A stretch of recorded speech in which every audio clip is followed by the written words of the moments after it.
Merhaba Kak Naslar, kembali lagi di Sakif Arfa Maulana. Sebelumnya perkenalkan ya, namaku Sakif Arfa Maulana. Aku dari kelas 12 MIPA 5, sekolahku di SMA Negeri 1 Bawang, Kabupaten Banjarnegara. Oke, pada video kali ini aku akan menjelaskan tentang materi dari mata pelajaran sosiologi karena aku di kelas 12 MIPA 5, maka untuk sosiologi ini termasuk mata pelajaran lintas minat. Nah, untuk materi yang akan dibahas yaitu tentang ketimpangan sosial. Nah, dari teman-teman apakah sudah memahami apa itu ketimpangan sosial? Ya, tentu di video kali ini kita akan membahas tentang apa saja yang termasuk dalam ketimpangan sosial atau yaitu yang pertama konsep ketimpangan sosial, yang kedua faktor penyebab ketimpangan sosial, yang ketiga ada bentuk-bentuk ketimpangan sosial, yang keempat ada dampak atau akibat ketimpangan sosial, lalu yang kelima itu ada upaya dan sikap dalam menghadapi ketimpangan sosial. Oke, yang pertama yaitu tentang konsep. Sebelum kita memahami lebih tentang konsep ketimpangan sosial, kita dapat mempelajari tentang pengertian ketimpangan sosial menurut para ahli.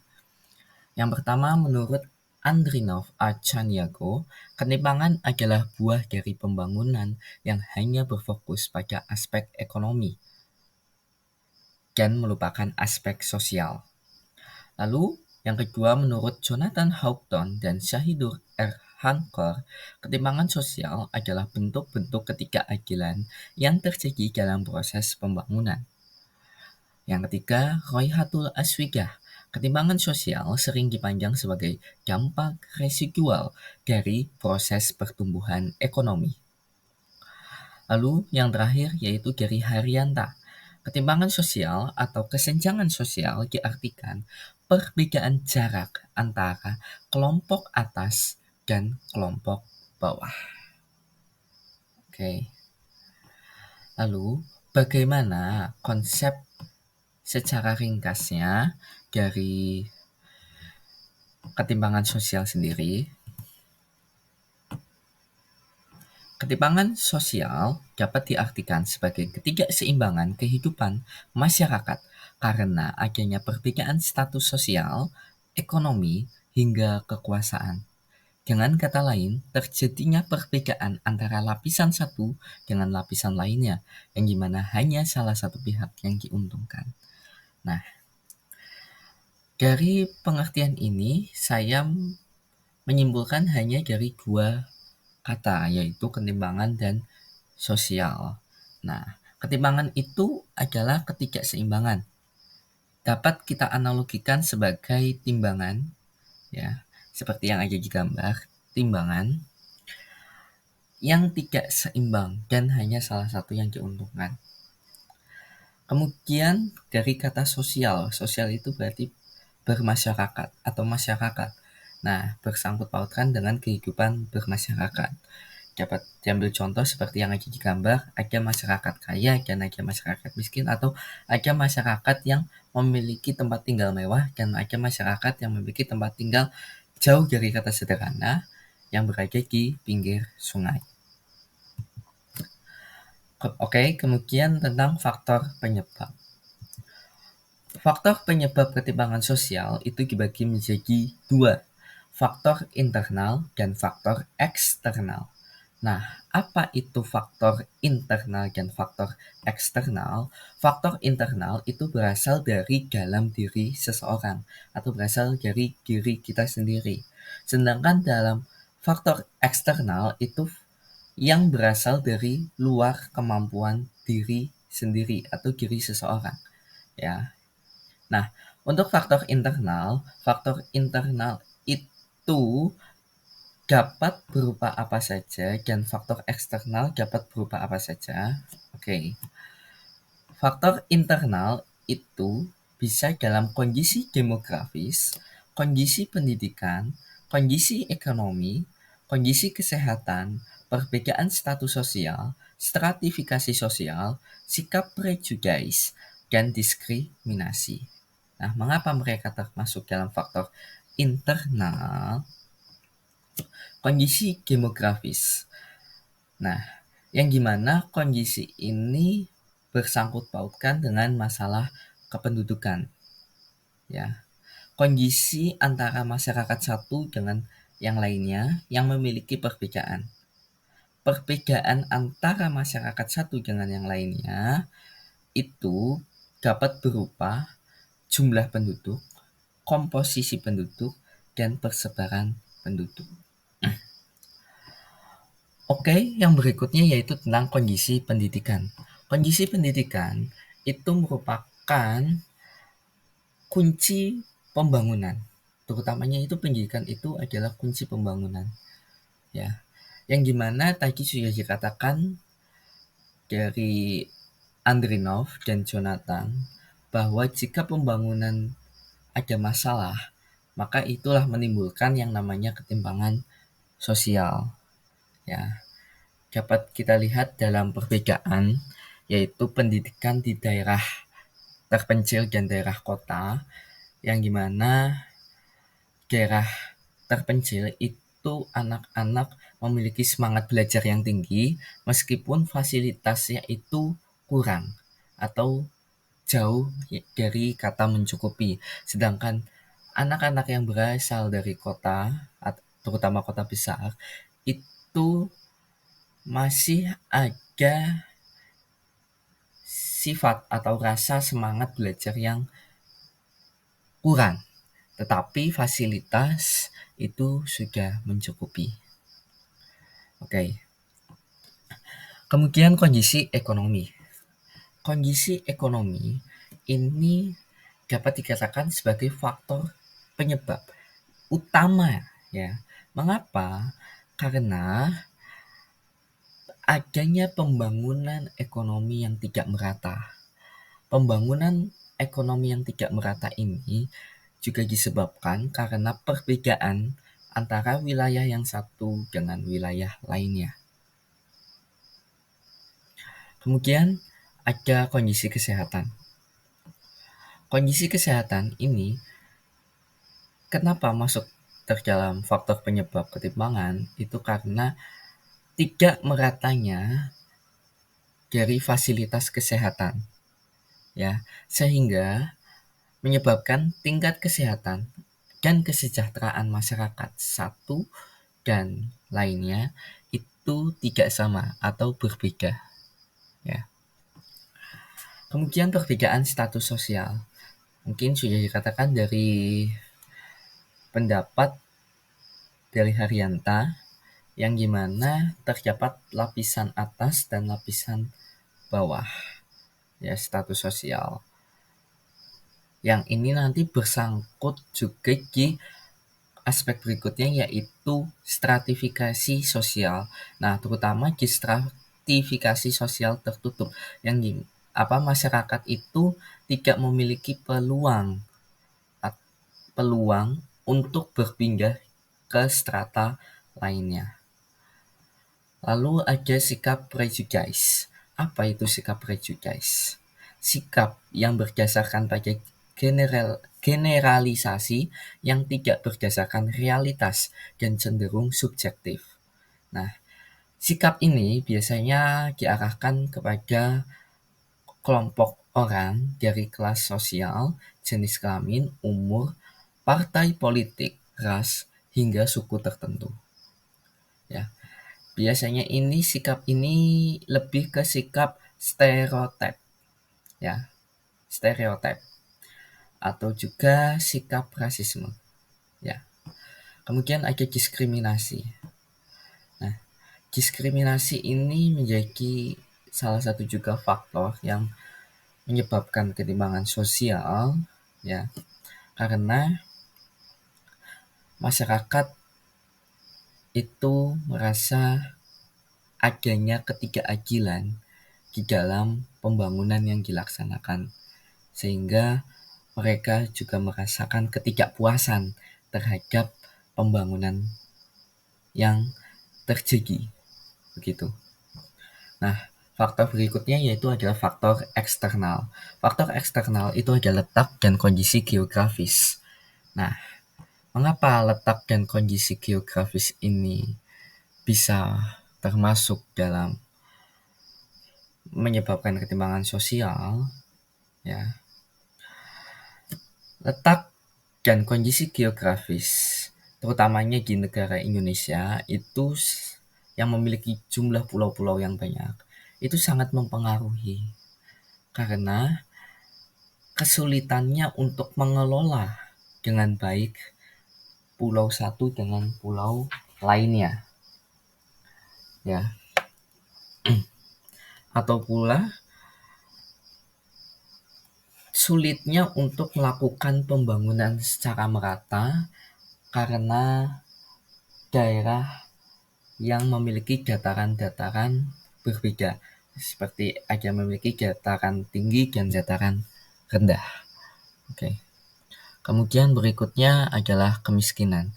Kemiskinan ini sebenarnya lebih ke kedua faktor, yaitu faktor internal dan faktor eksternal, tetapi lebih menjurusnya ke faktor eksternal.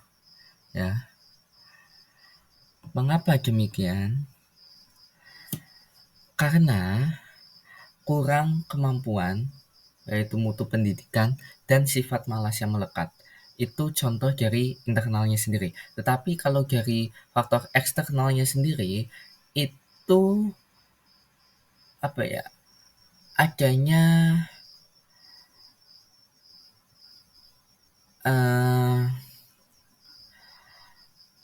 birokrasi atau peraturan yang mengekang, ya, atau yang tidak seimbang, sehingga menyebabkan kemiskinan struktural, ya, bahkan bisa hampir keseluruhan masyarakat bisa mengalami kemiskinan, ya.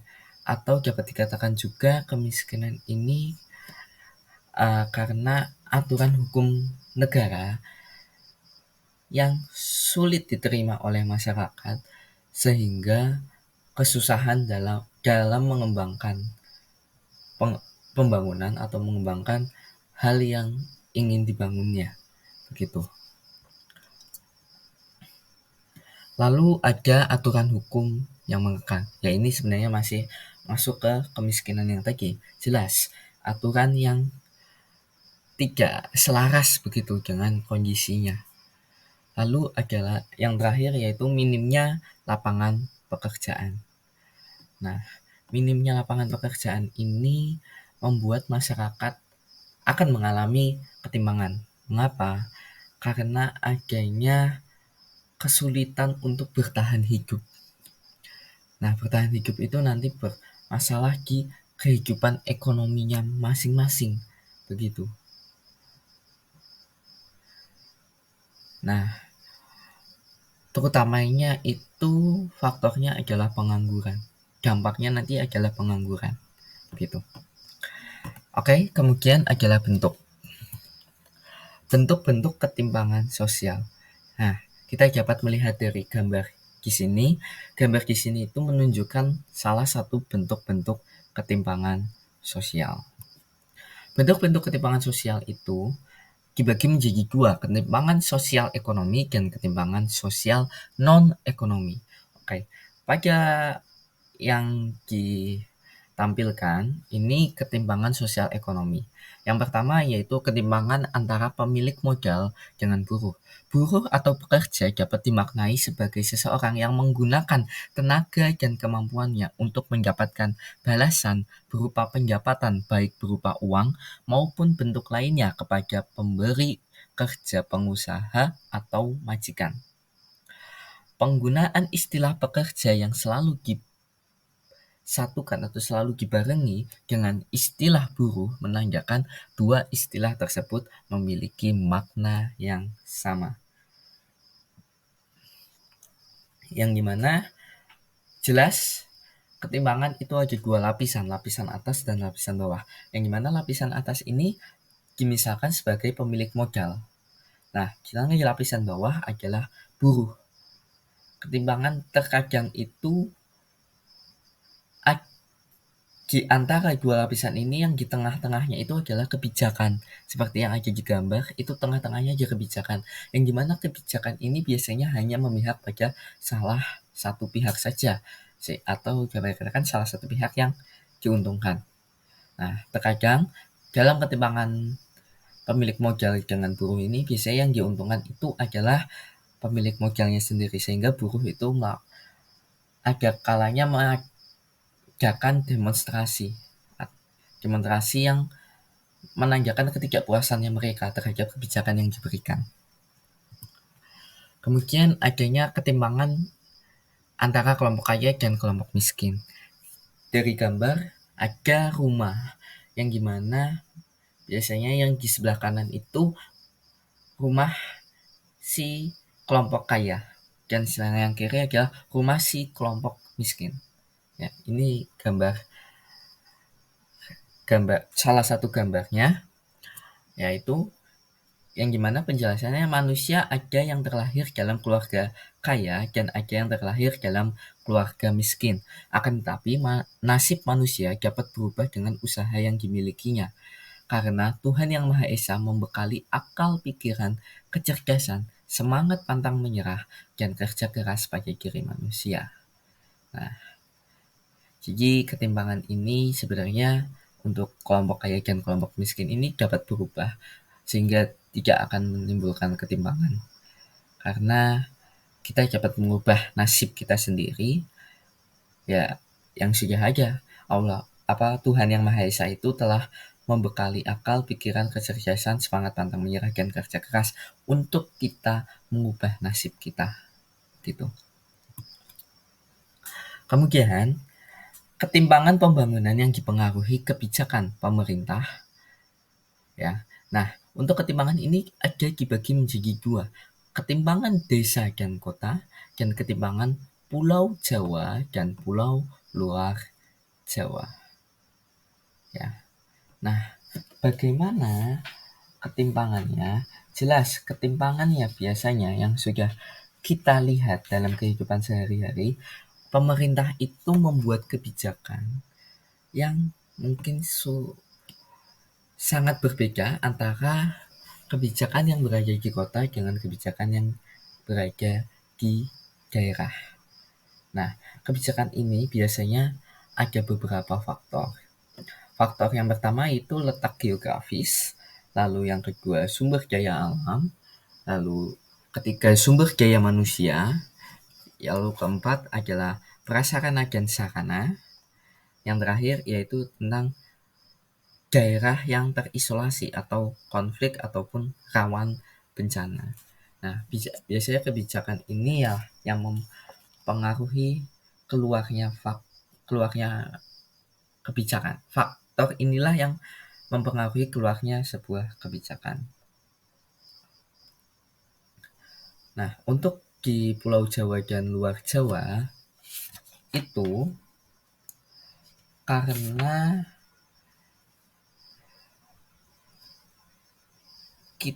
ya tadi ada salah satu faktornya yaitu letak geografis. Nah, apalagi kebijakan di antar dua pulau ini itu terutamanya bentuk ketimpangan sosial yang terjadi itu ada akses transportasi, kepadatan penduduk, sumber daya alam dan sumber daya manusia, pembangunan wilayah, dan dukungan sektor asing atau swasta. Sehingga ada ketimbangan yang gimana mungkin lebih dominannya atau dominan munculnya sebuah pembangunan itu di daerah Pulau Jawa, sedangkan selain Pulau Jawa itu lebih kurang atau lebih minim untuk pembangunannya sendiri. Oke, kemudian kita masuk ke ketimpangan sosial non-ekonomi. Nah, dalam ketimpangan sosial non-ekonomi, itu yang pertama ada ketimpangan pendidikan. Nah, ketimpangan ini terjadi karena sarana dan prasarana pendidikan belum merata di seluruh wilayah Indonesia. Selain itu, karena faktor keterjangkauan akses pendidikan dan dari tujuan pokoknya pendidikan. Globalisasi mendorong pendidikan untuk menyesuaikan standar nasional. Nah, jelas dari penjelasan ini dibagi menjadi 3, yaitu sarana prasarana yang belum merata. Lalu yang kedua yaitu keterjangkauan akses atau kesulitan dalam menjangkau akses pendidikan. Lalu yang terakhir adalah eh, dampak atau akibat dari adanya globalisasi. Ya. Nah, globalisasi ini tidak hanya untuk standar nasional saja, tetapi bisa menyangkut ke standar internasional. Ya. Lalu ada ketimpangan budaya global dan budaya lokal. Nah, masuknya budaya asing ke suatu negara merupakan suatu yang dianggap wajar sebagai akibat globalisasi dan modernisasi. Akibatnya menggejalanya sikap individualisme menimbulkan sikap ketidakpedulian terhadap budaya lokal. Apalagi untuk sekarang-sekarang ini kita sedang diusahakan untuk berusaha melestarikan budaya lokal, atau bahkan kita juga diusahakan untuk bisa melakukan persaingan antara budaya lokal dengan budaya global lainnya, ya, seperti itu. Ini akan terjadi ketimpangan. Oke, masuk ke berikutnya yaitu dampak.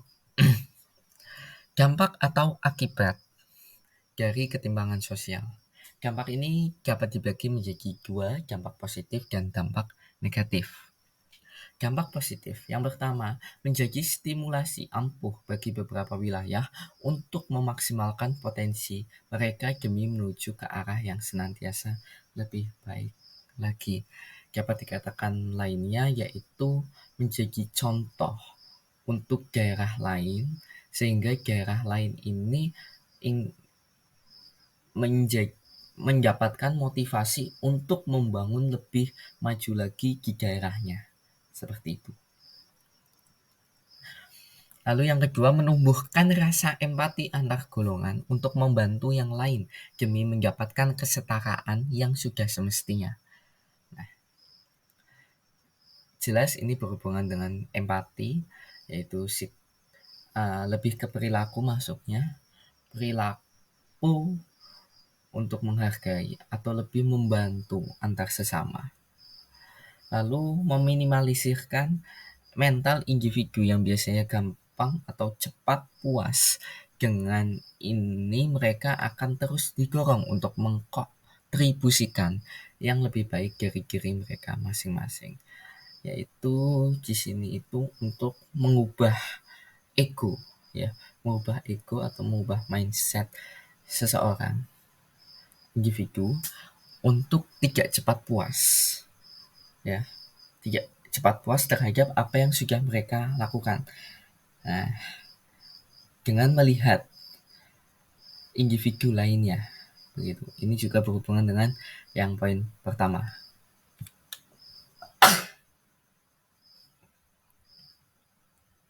Lalu berikutnya yaitu mengajarkan pada masyarakat mengenai arti tentang kehidupan yang beragam. Dan yang terakhir yaitu mendorong manusia untuk lebih pandai bersyukur atas apa yang dipunyainya. Bersyukur atas apa yang sudah diberikan oleh Tuhan Yang Maha Esa dengan melihat kondisi individu lain. Ya, intinya poin pertama itu justru sebagai pondasi dampak positifnya dari ketimpangan sosial. Lalu, apa dampak negatif dari ketimpangan sosial?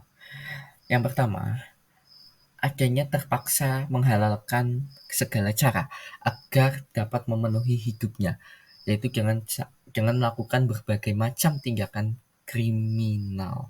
Nah, kriminal di sini itu contohnya ada seperti pencurian, ya, pencurian, kemudian Ada pula seperti tindakan merampok, berjudi, hingga seringkali di kota besar yaitu penodongan. Sebenarnya tidak hanya di kota besar, tapi yang sederhana atau kota kecil pun juga ada penodongan, ya seperti itu.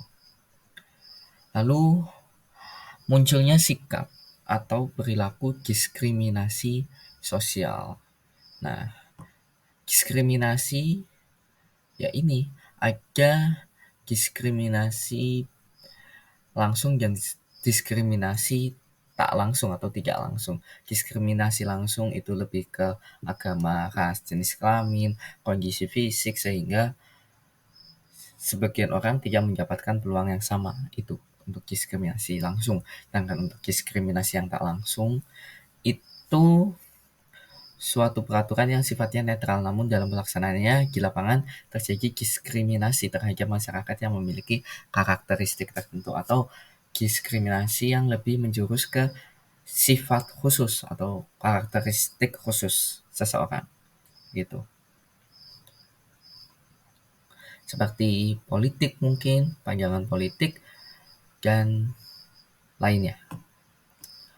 Lalu munculnya perasaan tidak senang atau dapat dikatakan sebagai kecemburuan sosial. Yang keempat, terjadinya monopoli. Nah, terjadinya monopoli di sini itu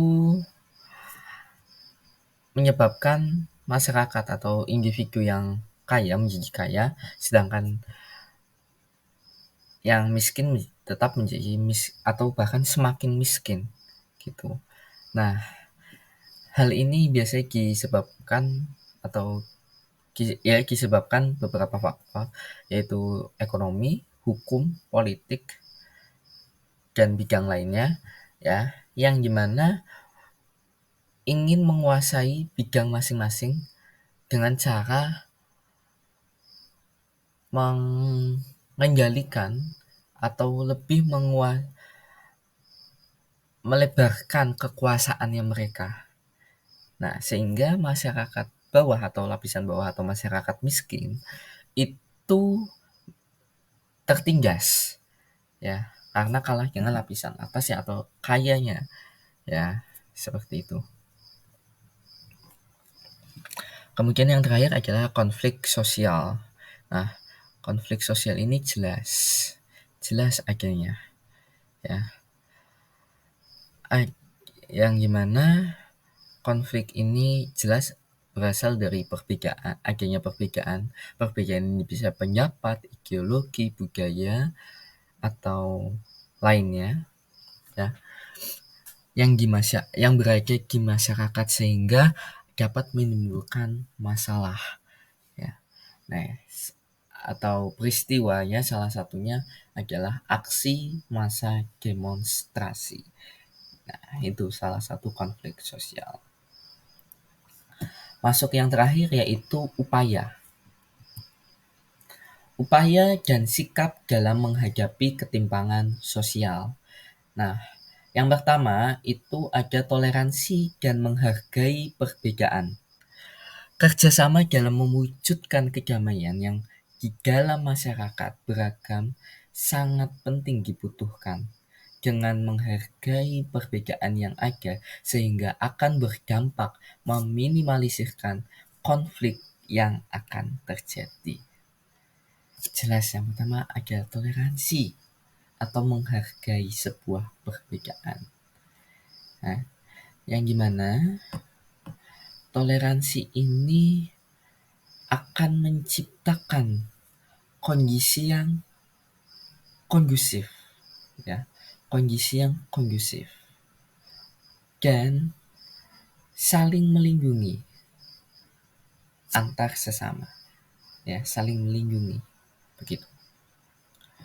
Kemudian yang kedua, menumbuhkan sikap empati sosial. Ada kalanya empati dan simpati. Simpati itu lebih berbeda atau lebih ringkasnya dari empati. Empati ini lebih kompleks ya, yang dimana lebih merasakan, ikut merasakan dan ikut bergerak membantu di sikap empati. Nah, sikap empati ini adalah menjauhkan dari terjadinya ketersinggungan antara kelompok satu dan kelompok lainnya, ya. Dengan empati dapat mendalami sikap saling memahami dan mengerti. Nah, intinya lebih ikut menggerakkan diri apa yang dialami seseorang sehingga kita juga ikut tergerak membantu. Nah, ini juga masih termasuk yaitu menumbuhkan filantropi sosial atau dapat dikatakan reaksi setelah melihat kondisi seseorang. Nah, filantropi ini bisa dikatakan sebagai kedermawanan seseorang. Nah, filantropi itu ada dua faktor, yaitu respon sosial dan sikap religius, yang dimana filantropi ini bisa didasari atau pondasi dari kesadaran pribadi dan agama, ya begitu.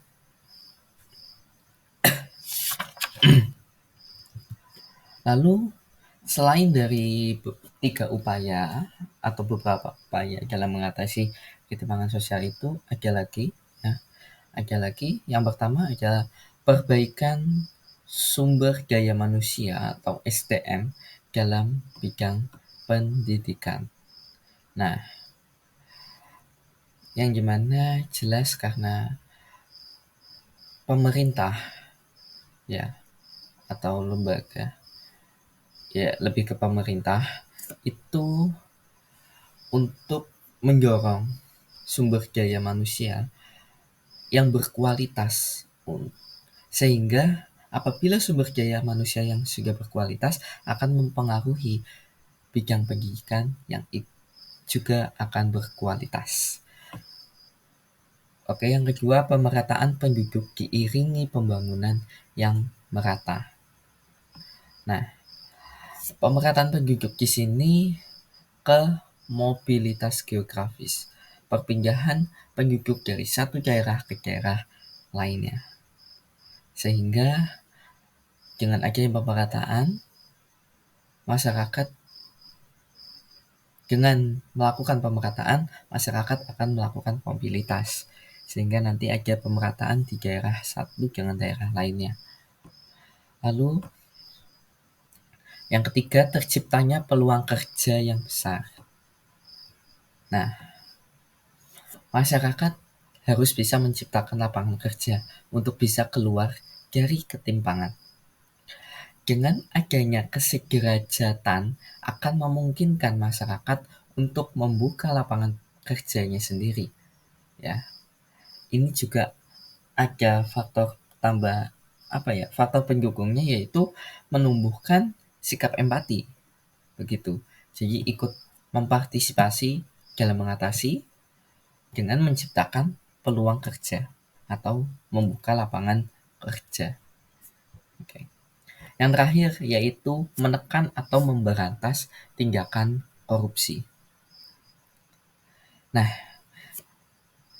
dengan menekan atau memberantas korupsi, ini meningkatkan sistem dalam pemerintahan yaitu peradilan ya, dan mengketatkan pengawasan terhadap oknum-oknum yang melakukan tindakan sesukanya di dalam peradilan. Nah, yang gimana dampaknya nanti adalah masyarakat itu akan mendapatkan perlakuan yang sama di mata hukum dan peradilan. Seperti itu.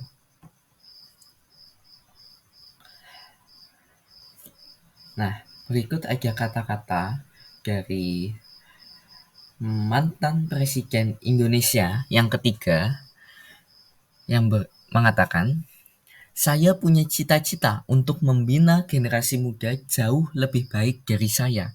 Sebab kalau sama, kita tidak berprestasi. Sebaiknya kalau kemampuan yang kita bina itu melebihi prestasi kita sendiri, itu jauh lebih baik. Dan saya merasa senang."